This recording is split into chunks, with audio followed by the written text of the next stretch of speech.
दोस्तों एक लड़का एक लड़की से बेइंतहा मोहब्बत करता था, पर लड़की सिर्फ उसके पैसों से प्यार करती थी। लड़का घर से काफी पैसे चुरा लेता था लड़की को घुमाने के लिए। कुछ सालों तक ऐसा ही चलता रहा। अचानक लड़के के माँ को कुछ बड़ी बीमारी हो गई। घर में सब पैसे के मोहताज हो गए। हालात बिगड़ने के बाद भी पिता ने बेटे को कुछ नहीं बताया, सब राज ही रखा। एक दिन लड़की ने लड़के से एक आईफोन मांगा। लड़का घर आया और पिता से पैसे मांगने लगा। घर की हालत खराब थी, इसलिए पिता ने पैसे नहीं दिए। लड़के को लगा कि पिता झूठ बोल रहे हैं, इसलिए वह सुबह जल्दी उठा, देखा पिता सो रहे थे। उसने पिता के जेब से सारे पैसे चुरा लिए और बाजार जाकर एक आईफोन खरीद लिए। लेकिन बदकिस्मती से वह आईफोन उससे बीच रास्ते में ही गुम हो गया। इधर माँ की हालत बिगड़ने लगी, उधर जब लड़की ने देखा कि लड़का उसके लिए आईफोन नहीं लाया है तो लड़की उसे छोड़कर चली गई। लड़का थक हार जब शाम को घर आया तो देखा कि घर में बहुत भीड़ लगी थी, क्योंकि उसकी माँ अर्थी पर सोई थी। लड़का पागलों की तरह चिल्लाने लगा और कहने लगा, कोई तो बता दो इनकी मौत की वजह। इतने में लड़के के दोस्त वहाँ आए और उसे थाम लिया। दोस्तों ने बताया कि कुछ पैसे तुम्हारे पिता ने उधार लिए थे तुम्हारी माँ के इलाज के लिए, पर वह पैसे चोरी हो चुके थे। उन पैसों की वजह से तुम्हारी माँ का इलाज नहीं हुआ और वह मर गयी।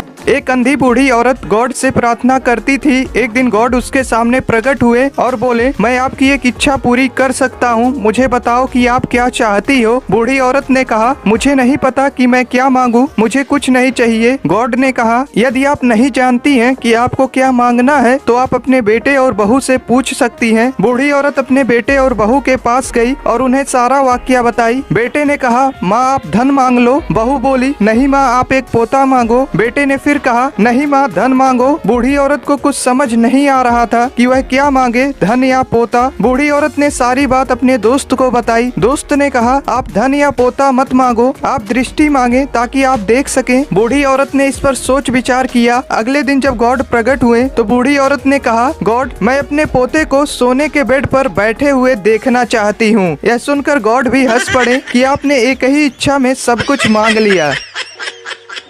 दोस्तों एक चोर ने एक सेठ के घर से पैसे चुराए। अगले दिन वह उन पैसों को लेकर कुछ सामान खरीदने के लिए एक सुपरमार्केट में गया। वह खरीदारी कर रहा था, तभी एक बूढ़ी औरत उसके पास आई जिसके हाथ में सामान से भरा एक बैग था। बूढ़ी औरत ने चोर से कहा, बेटा तुम्हारी शक्ल बिल्कुल मेरे बेटे से मिलती है, पर अफसोस मेरा बेटा अब इस दुनिया में नहीं है। चोर को उस बूढ़ी औरत पर दया आ गई। बूढ़ी औरत ने आगे कहा, बेटा मैं दुकान से बाहर निकलने वाली हूँ, अगर निकलते समय तुम मुझे गुड बाय मॉम कहते हो तो मुझे बहुत खुशी होगी। चोर बोला, ठीक है। बूढ़ी औरत जब दुकान से बाहर जाने लगी तो चोर ने जोर से 2-3 बार पुकारा, good bye mom, good bye mom. बूढ़ी औरत ने हाथ हिलाया और चली गई। कुछ समय पश्चात जब चोर अपने सामान का भुगतान करने गया तो दुकानदार ने उसे 12,000 रुपए का बिल दिया। चोर बोला, इतने पैसे कैसे, मैंने तो केवल 2,000 के सामान खरीदे हैं। दुकानदार ने कहा, बाकी 10,000 का सामान आपकी माँ लेकर गयी, जिन्हें कुछ देर पहले आप गुड बाय मॉम कह रहे थे।